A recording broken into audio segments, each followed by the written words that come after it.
La conciencia que Jesús tenía de su propia persona y obra. Este es el título de la enseñanza del día de hoy. Jesucristo tenía la conciencia de su persona, de quién era Él y a qué había venido, o sea, de su obra. Entonces es lo que vamos a estar viendo hoy. Les debo la hoja, la había sacado y fuimos a sacarle copias, pero sale en color negro, así que para la próxima, conforme al tema que vamos a ver, aquí hay un pequeño cuestionario en forma de flechitas que ustedes tienen que llenar, y abajo también, conforme a los versículos que vamos a ir estudiando hoy, también tienen que ir llenando. O sea, no está difícil, pero lo que sí me interesa es que podamos aprender todos juntos, ¿verdad? Así que vamos a empezar. Ahí estuvimos leyendo Mateo capítulo 28, versículos 16 al 20. Mateo capítulo 28, versículo 16 al 20.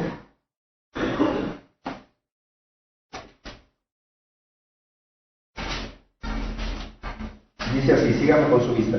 Pero los 11 discípulos se fueron a Galilea, al monte donde Jesús les había ordenado. Y cuando le vieron, le adoraron, pero algunos dudaban. Y Jesús se acercó y les habló diciendo: Toda potestad me es dada en el cielo y en la tierra. Por tanto, id y haced discípulos a todas las naciones, bautizándolos en el nombre del Padre, y del Hijo, y del Espíritu Santo, enseñándoles que guarden todas las cosas que os he mandado. Y he aquí, yo estoy con vosotros todos los días hasta el fin del mundo. Amén.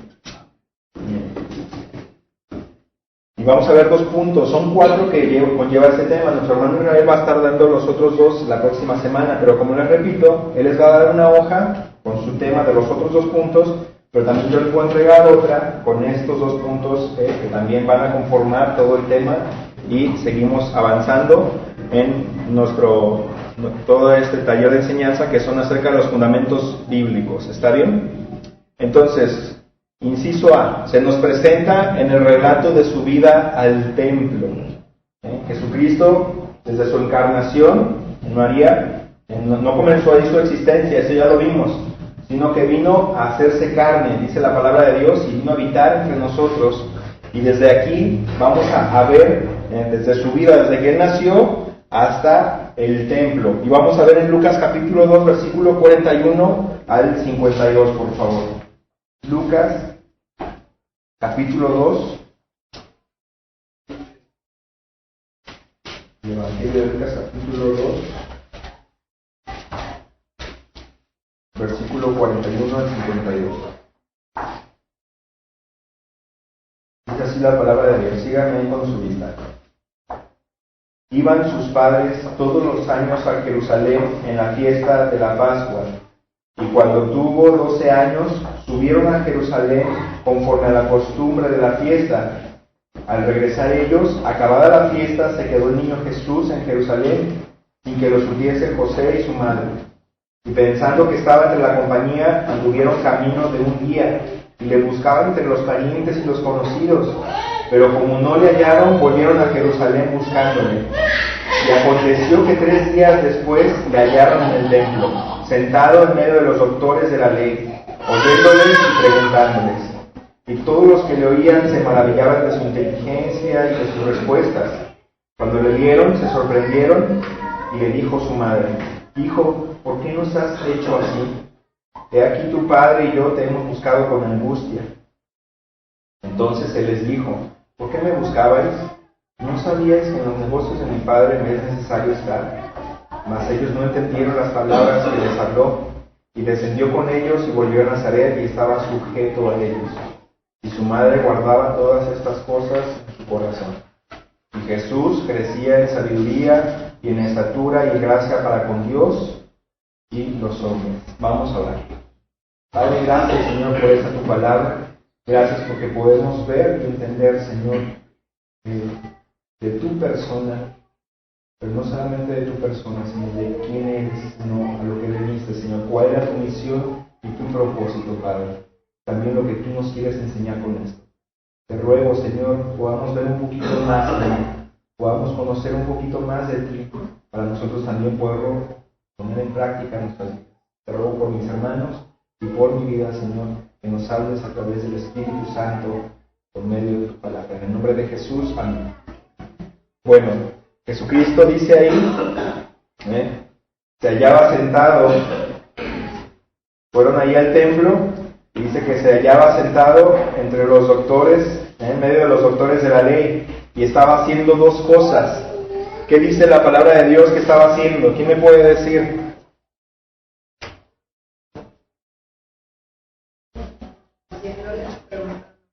¿Cómo?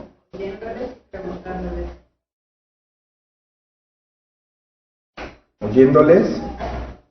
¿Y qué? Y preguntándoles.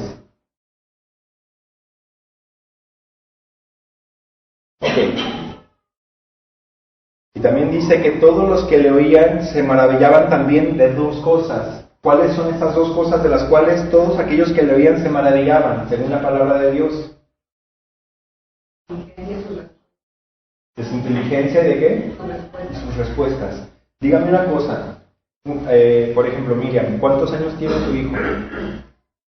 3. Muy bien.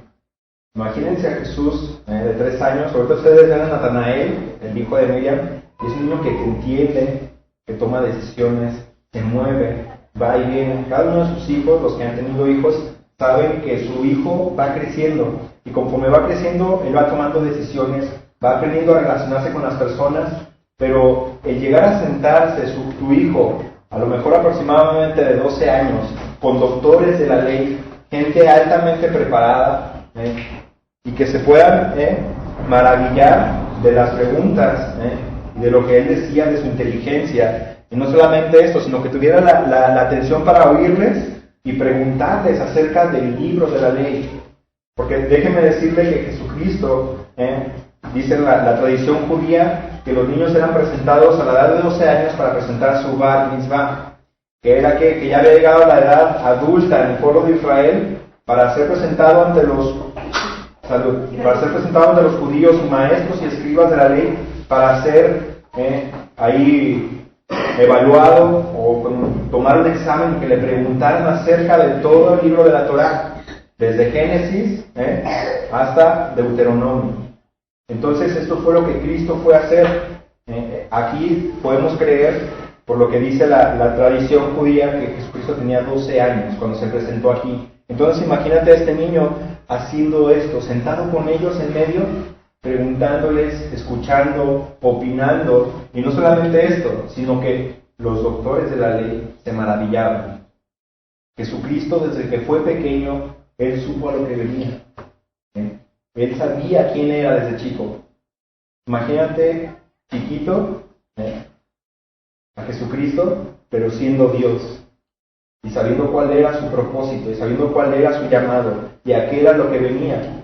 ¿Sabes por qué Jesucristo desde chiquito sabía? Él tenía conciencia de cuál era, no solamente su persona, de que Él era Dios, sino de la obra que Él venía a hacer. Porque vamos a hablar ahí en la palabra de Dios. Ayúdame a ver ahí, por favor. Lucas 2:49.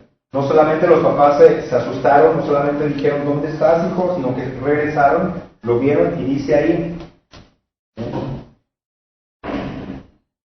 Dice que aquí, María le decía, aquí tu padre, yo te he buscado con angustia. Entonces él les dijo, Jesucristo a la edad de 12 años, ¿por qué me buscabais?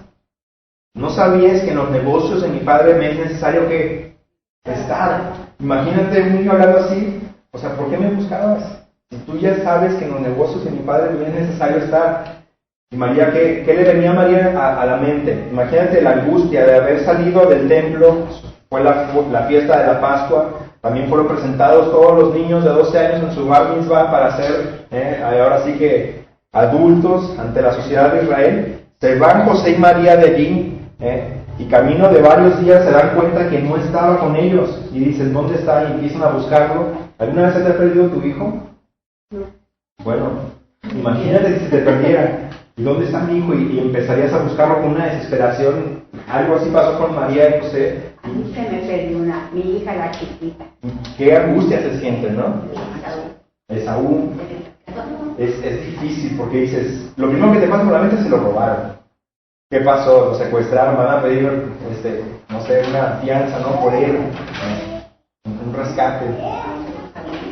Imagínense la angustia que es, pero vuelven ellos y venía José, venía María, José venía quitándose el cinto, venía, ¿dónde está este chiquillo? Le voy a dar, y María también, y venían así como que con angustia, dice la palabra de Dios, y llega y le dice, ¿por qué nos haces esto? Aquí tu padre y yo te hemos buscado con angustia, y dice, pero ¿por qué me buscabas?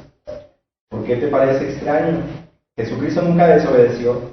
Jesucristo nunca fue desobediente con sus padres, porque la desobediencia es que pecado, pero tenía una misión. Jesucristo, aún así de niño, era Dios encarnado y él tenía una misión. Déjame decirte, ¿no sabías que en los negocios de mi Padre me es necesario estar? Una pregunta yo quiero hacerle. ¿Cuáles son los negocios del Padre? ¿A qué tipo de negocios se refería este niño de 12 años siendo Dios? Le decía, no te preocupes, en los negocios de mi Padre no es necesario estar. Quiero llevarlos a esto. ¿Cuáles son los negocios del Padre? ¿Alguien aquí tiene negocio? ¿O ha tenido algún negocio? Yo no tengo un negocio, pero trabajo para un negocio. Uso tostadas, otros tienen un gimnasio, no sé. Pero hemos trabajado también a lo mejor para negocios. Y sabemos que ahí es el trabajarle, levantarte temprano, invertir tiempo para que el negocio que crezca, prospere y pueda ver que no hace ganancias, ¿no? Pero yo quiero invitarle para ver cuáles son los negocios del Padre, por favor. Te voy a invitar ahí, vamos a ver cuáles son los negocios del Padre. Primera de Timoteo capítulo 2, versículo 4. Vamos a ver a qué se refería este niño, siendo Dios, acerca de su persona y de su obra. Alguien que pueda leer primera de Timoteo capítulo 2, versículo 4, por favor. El cual quiere que todos los hombres sean salvos y vengan al conocimiento de la verdad. Este es el negocio del Padre, el cual quiere que todos los hombres sean ¿qué? Y vengan al conocimiento de ¿qué? De la verdad. Marcos 16:15. ¿Quién lo puede buscar por ahí, por favor, rápidamente? Marcos capítulo 16, versículo 15. Y les dijo, ir por todo el mundo y predicar el Evangelio a toda criatura. Y les dijo, ir por todo el mundo y predicar ¿qué? El Evangelio a toda criatura. ¿Te das cuenta? ¿Te das cuenta del negocio, de los negocios del Padre? Que no tienen nada que ver con las cosas materiales de este mundo. ¿Te das cuenta que los negocios de nuestro Padre Celestial no tienen que ver con nada de las cosas de este mundo? Ni con el dinero, ni con los autos, ni con las casas, ni con las propiedades, ni con muchas cosas que podemos llegar a desear, sino con las únicas dos cosas que son eternas en este mundo. La palabra de Dios y las almas de los hombres. La palabra de Dios y las almas de los hombres. Vamos a ver qué más significan los negocios del Padre. Mateo 28, 19 y 20 lo leímos. Pero aquí no pueden leer otra vez, por favor. Mateo capítulo 28, versículo 19 y 20.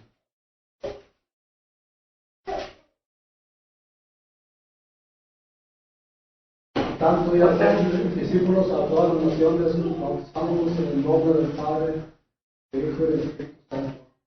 Déjenlas jugar en todas las cosas que os he mandado, y aquí yo estoy con vosotros todos los días hasta el fin del mundo. Amén. Estos son los negocios del Padre. ¿Sabes? Así como te compartía uno de mis hermanos, que su hijo casi estuvo a punto de irse, y es una desesperación, pero aseguro, como ninguna otra. Por lo que he escuchado, yo no lo he vivido. Pero créeme que tu vida y la mía es corta. Ahorita estás, ahorita estoy, y mañana ya no vas a estar. Y a veces pensamos que mañana voy a hacer esto, mañana voy a presentarme. No, hermano, mañana ya quizás no estés aquí.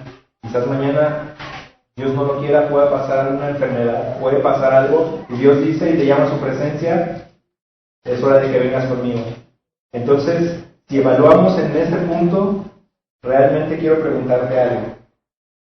¿Vale la pena trabajar por cosas perecederas, por cosas materiales que no nos van a dejar absolutamente nada? ¿O vale la pena trabajar en los negocios del Padre? Los negocios del Padre. Como Juan 6:17 dice, trabajad no por la comida que perece, sino por la comida que habita eternamente. Así es.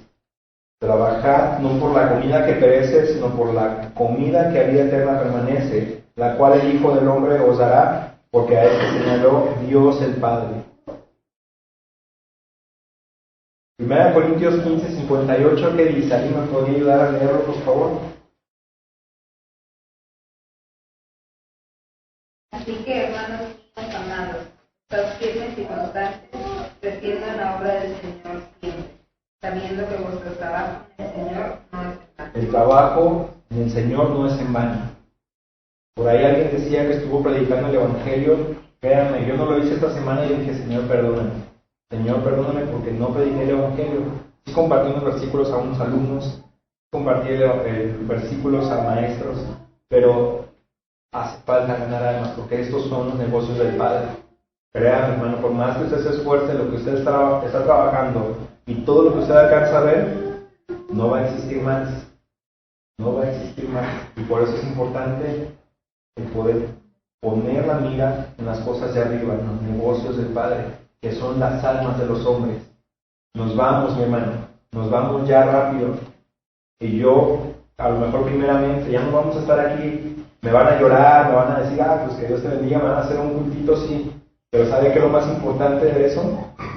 Y yo tuve el tiempo que Dios me permitió para poder estar en los negocios del Padre, ganando almas para Cristo y no permitir que esas almas que Dios está poniendo en mi camino, mis vecinos, mis familiares, las personas que llegan al trabajo, el poder predicarles el Evangelio. A lo mejor no puedo ir a la India y predicarle a los indios, no puedo ir a Estados Unidos a predicarle a los americanos, pero tengo mis mexicanos aquí para poderles predicar el Evangelio, los negocios del Padre.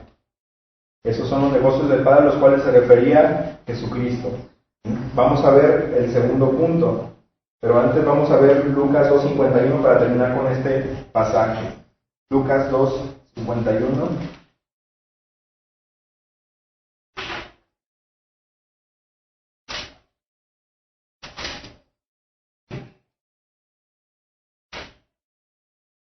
Dice así: y descendió con ellos, está hablando de Jesucristo, y volvió a Nazaret y estaba sujeto a ellos, a sus padres, a María y a José. Y dice, y su madre guardaba todas estas cosas en que en su corazón. Cuando Jesucristo le dijo, en los negocios de mi Padre me es necesario estar, ¿por qué no buscabas? Dice la palabra de Dios que ella empezaba a guardar esas cosas en su corazón. ¿Por qué? Vamos un poquito más atrás, ahí mismo en Lucas. A ver si usted me ayuda a encontrar allí también, habla de María. Lucas capítulo 2, versículo 19, ¿qué dice? Pero María guardaba todas estas cosas, meditándolas en su corazón. Segunda vez, vuelvo a repetir esto. ¿Por qué María guardaba estas cosas y las meditaba en su corazón? Vamos un poquito más atrás, ahí en mismo Lucas.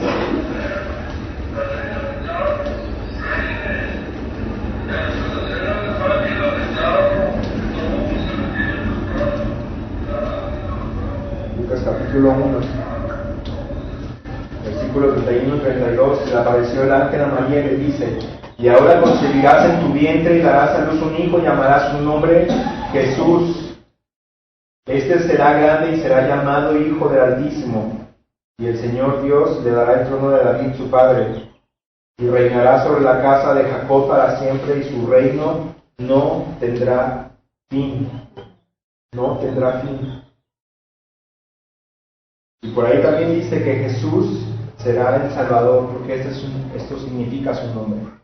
Por eso María meditaba todas estas cosas, porque ella recordaba lo que el ángel le había dicho, que el ser que iba a nacer en su vientre iba a ser del Espíritu Santo, pero no solamente que iba a ser del Espíritu Santo, sino que el ser que nacería en su vientre iba a ser el Salvador del mundo, el Mesías. Entonces imagínate a María saber esto. Tú como madre, el saber esto de tu hijo, y que de repente empiezan a suceder cosas en la vida de tu hijo y dices, caray. Entonces, ella no decía esto, lo pensaba en su corazón, ¿verdad? Caray. Entonces, ya venía yo a fajeármelo, pero él estuvo con los doctores de la ley, pero ¿por qué estuvo allí con ellos? Pero les enseñaba, ya escucharon unos otros escribas y fariseos que me empezaron a adular a mi hijo. Oiga, qué hijo tan inteligente tiene. O sea, se puso a discutir conmigo acerca de la ley, de la Torá y de lo que sucedió con Moisés en aquellos tiempos y cómo se fue al monte Sinaí. Y ella decía, ¿qué relación hay entre esto que está haciendo ahorita y el salvar al mundo o el salvar al pueblo de Israel? Entonces ella meditaba estas cosas en su corazón. Y hermana, déjeme, me atrevo a poderle animar a algo. Usted tiene hijos, no importa que estén chiquitos ahorita, que estén grandes, puede usted dedicarlos a Dios. Dedique a sus hijos a Dios y póngalos en sus manos porque solamente a Él le pertenece. Tu hijo y tus hijos solamente a Dios le pertenecen. Dios te los prestó por un momento, solamente chiquito. Pero qué impacto más grande puede tener la vida de tus hijos y la vida de tu hijo si tú puedes decir, Señor, te lo pongo en tus manos. No me pertenece. No lo puedo controlar como yo quiero, pero sí puedo ponerlo en tus manos y dirigirlo a través de tu palabra. Instruye al niño en su camino y aun cuando fuera viejo, ¿qué dice? No se apartará de él. Ana, ¿qué hizo? Esposa de Cana y tenía otra esposa y Ana era estéril y rogó a Dios. ¿Y qué hizo? Lo dedicó, dijo, Señor, dame un hijo, yo te lo voy a poner a tu servicio. ¿Y quién fue este gran hombre? Samuel, un gran profeta de Dios. Un gran hombre de Dios, que servía a Dios y que estaba dedicado a Él. Entonces la pregunta es, ¿ya pudiste tú dedicar, hermano, a tus hijos a Dios? ¿Los pusiste ya en su mano? ¿Te atreves a poder decir a Dios, Señor, lo pongo en tus manos? Deja que Dios haga esa obra en tu vida. Deja que Dios haga esa obra en la vida de tu hijo. Porque Él lo reclama para sí. Desde chiquitos puedes orar por él, por su salvación, porque aún no son salvos, pero cuando ya fueron salvos, puedes seguir orando por ellos y decir, Señor, te los entrego, son tuyos, a ti te pertenecen. Y acordémonos de orar cada día por nuestros hijos, cada día. ¿Por qué? Porque Dios va a hacer algo grande de ellos. Y aunque no se ve ahorita y tú dices, a lo mejor le hace falta mucho porque está chiquito, o a lo mejor le hace falta mucho porque es muy desobediente, sigue orando por ellos, porque Dios va a hacer una obra grande en sus vidas. Y no quites eso, dice la palabra de Dios, pedir y que se os dará. Llamar. ¿Y qué otra? Buscar. Porque todo aquel que pide recibe, y el que busca y al que llama se le abrirá. ¿Qué hombre hay entre vosotros que si su hijo le pide pan? Recuerde, Dios está haciendo énfasis en esto. Y qué mejor de poder guiar a nuestros hijos a los negocios de quién? Del Padre. Ponlo en los negocios del Padre. Y tal, está bien que sea, no es malo que sea ingeniero, no es malo que sea, pero deja que Dios sobre en su vida y ubícalo en los negocios del Padre. Ahora nosotros nos tenemos que ubicar en los negocios del Padre. Amén. El último punto, el punto B, se nos presenta también a Jesucristo, la conciencia que Jesús tenía de su propia persona y obra, se nos presenta en el relato de la tentación. No solamente se nos presenta en el relato de su vida al templo cuando él era chico, sino que Jesucristo creció y es llevado por el Espíritu al monte a ser tentado. ¿Quieren acompañarme para ver esto? Vamos a Mateo capítulo 4. Mateo.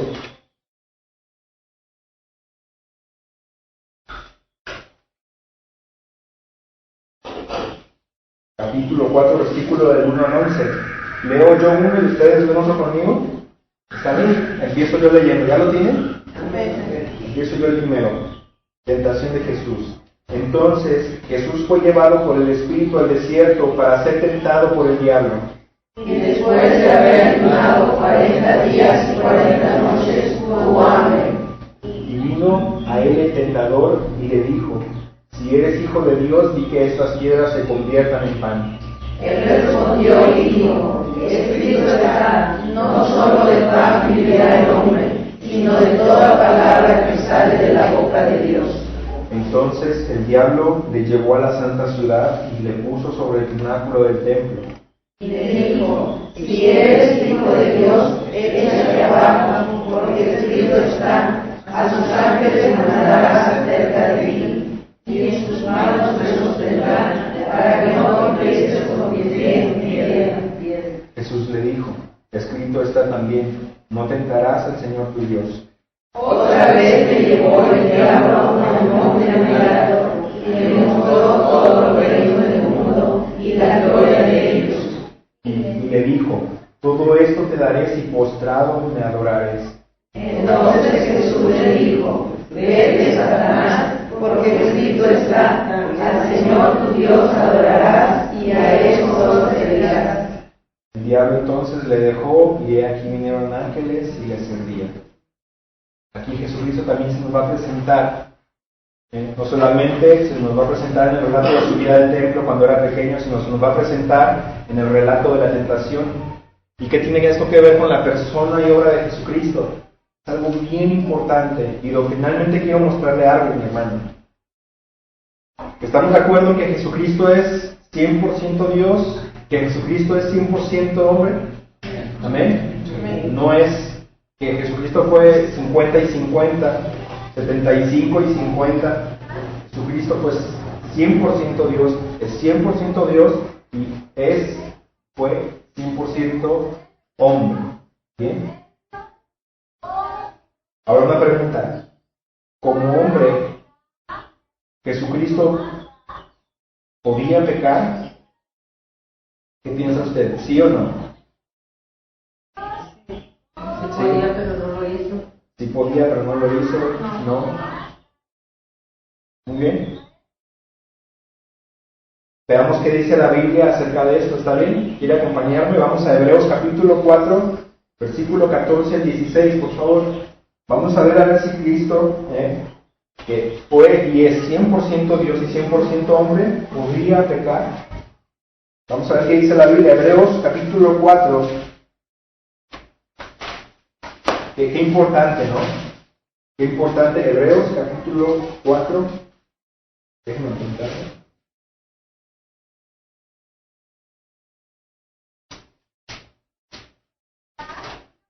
Bien. Versículo 14 al 16. Yo leo uno y ustedes otro, ¿está bien? Jesús el gran sumo sacerdote. Por tanto, teniendo un gran sumo sacerdote que traspasó los cielos, Jesús, el Hijo de Dios, retengamos nuestra profesión. Porque no tenemos un sumo sacerdote que no pueda compadecerse de nuestras debilidades, sino uno que fue tentado en todo, según nuestra semejanza, pero sin pecado. Acerquémonos pues confiadamente al trono de la gracia para alcanzar misericordia y hallar gracia para el oportuno socorro. Al final del versículo 15, mi hermano dice: sino uno que fue tentado en todo según nuestra semejanza, pero, y ahí hace un margen un contraste muy grande, pero sin qué, pero sin pecado. Acompáñenme también, por favor, 2 de Corintios capítulo 5, versículo 21. ¿Jesucristo podía pecar? Esa es la gran pregunta, ¿no? ¿Para qué fue llevado al desierto? ¿Por qué fue tentado? 2 de Corintios capítulo 5.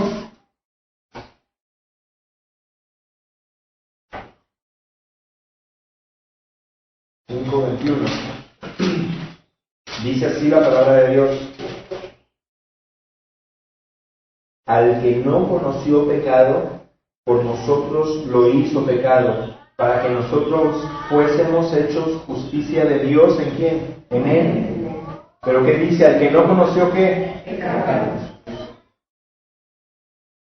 Esto nos muestra, mi hermano, estos versículos nos muestran la impecabilidad de Cristo. La impecabilidad de Cristo. Jesucristo no fue llevado al monte por el Espíritu para ver si Él podía ser tentado y de casualidad podría pecar. ¿Por qué? Jesucristo fue llevado al monte para mostrar que Jesucristo jamás iba a pecar, que Él no podía pecar, Él no podía ser tentado, porque esto dice Santiago, que nadie tienta a Dios, ni Él tienta a nadie tampoco. Pero Satanás aún así se atrevió a venir al Dios Altísimo y le empezó a decir: bueno, estabas allá en tu trono, quise tomarlo y me desechaste. Ahora que tomaste forma de cuerpo y tienes carne, fíjense la mente retorcida de Satanás, sabiendo que aún en carne Jesucristo era 100% Dios, pero Satanás no entendía que Jesucristo era 100% hombre, pero sin pecado. Porque si Jesucristo hubiera pecado, entonces nuestra fe, hermanos, se viene completamente abajo, porque entonces no hubiera habido un Cordero de Dios que quitara el pecado del mundo, porque entonces iba a tener mancha, iba a ser imperfecto. Por eso Jesucristo fue llevado al monte para mostrar su impecabilidad. Jesucristo jamás podría pecar. Por esto fue llevado al monte, solamente para demostrarle a Satanás y para demostrar al mundo que Jesucristo, 100% hombre y 100% Dios, era también 100% santo, justo y puro. Amén. Entonces, gloria a Dios por eso, porque tenemos un Dios, un Salvador que fue hecho hombre, 100% hombre, y dice que fue tentado en todas nuestras debilidades. Él sabe lo que fue esa tentación. Si usted va a Primera de Juan, no lo vamos a hacer ahorita, se lo dejo de tarea. Si vamos a Primera de Juan, capítulo 2, versículo 15 al 17, vamos a ver las maneras en las que en la tentación engloba. Dice que los deseos de los ojos, los deseos de la carne y la vanagloria de la vida no proceden del Padre, sino del mundo. Y el mundo pasa y sus deseos, pero el que hace la voluntad de Dios permanece para siempre. Pero entendamos que Jesucristo fue tentado en todo, y tú puedes preguntar, pues Jesucristo se le acercó alguna vez una mujer para seducirlo y hacer que estuviera con ella. No puede decir, la Biblia jamás muestra esto, pero toda la tentación que un ser humano puede llegar a tener en todos los aspectos, tanto de robo, de seducción, de sexualidad, material, de orgullo en el corazón. Por eso está aquí en 1 de Juan capítulo 2, versículo 15 al 17, usted va a ver que todo engloba ahí los deseos de los ojos, los deseos de la carne y la vanagloria de la vida. En estas tres partes engloba todo. Por eso dice que Jesucristo fue tentado en todo, pero sin pecado, porque Él jamás podía pecar. Entonces grave es esto, hermano. Jesucristo era 100% Dios, 100% hombre, pero sin pecado. Esta es su persona, santa, perfecta, justa, aun cuando estuvo como hombre aquí, y su obra fue esa. Que Jesucristo vino a buscar y a salvar lo que se había perdido, a usted y a mí. Esta es su obra perfecta. Nos quedamos en estos dos puntos. Vamos a hablar, alguien tendrá alguna pregunta y terminamos orando. Porque dice acerca de la tentación, que la tentación en sí no es pecado, sino cuando ya caes en la tentación, cuando te empiezas a deleitar la tentación, entonces ya es cuando se comete pecado. Para que no se pueda pensar que como fue tentado en todos. Claro, el ser tentado, hermanos, no significa que uno ya cayó en pecado. A veces cuando somos muy religiosos, hablando en general, porque yo antes estuve en otra religión, en la religión universal, yo era tentado por Satanás, mi hermano, y yo sentía que había pecado. Yo dije, no, Señor, perdóname, por favor, perdóname porque pequé contra ti, y ya me sentía que si me moría me iba a ir al infierno, tenía que ir a confesar. Pero ¿sabe? La tentación en sí no es pecado, sino que la tentación es Satanás, nuestra carne y el mundo llaman la atención. Uno voltea y empieza a ver, y tiene dos opciones, hermano: el aceptar la tentación, llevarla a cabo desde la mente y el corazón, ya después a la obra, al hecho, o decir no y huir de la tentación. Dice la palabra de Dios, huye de las pasiones, huye de la tentación. Tenemos ejemplo de José, de cómo tenemos que tratar con la tentación. Pensar en la cruz de Jesucristo y correr, vámonos. Pero Jesucristo, aunque fue tentado, Él que dijo, escrito está y escrito está. ¿Y qué podemos hacer nosotros cuando estamos tentados, hermanos? Poder decir, escrito está, Satanás. Escrito está. ¿Sí? Y por eso es tan importante poder memorizar y tener la palabra de Dios en nuestra mente y en nuestro corazón. Por eso hay un versículo de memoria. ¿Está bien? El versículo que para memorizar es Mateo 20:28. Mateo 20:28. Dice, como el Hijo del Hombre no vino para ser servido, sino para servir y para dar su vida en rescate por muchos. Entonces, de esta manera, mis hermanos, vamos a terminar aquí. Memorícelo. Mateo 20:28.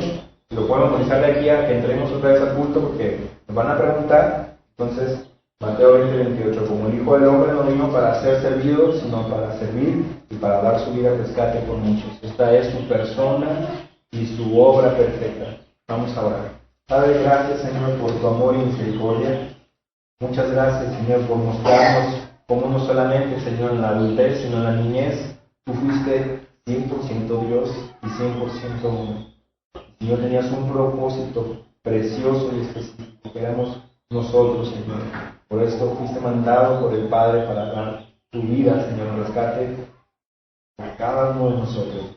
Te rogamos, Señor, podamos guardar estas palabras en nuestros corazones, Dios, y podamos ponerlas en práctica. Gracias, Jesús, porque nunca pecaste, que fuiste 100% Dios y 100% hombre, y muestras tu impecabilidad. Y gracias a esta santidad tuya, Señor, nosotros tenemos la gracia y la santidad tuya. Gracias te damos, Dios, por el amor tan grande mostrado, y te pedimos, Señor, que podamos seguir siendo ministrados por el Espíritu Santo a través de tu palabra. En el nombre de Jesús, amén.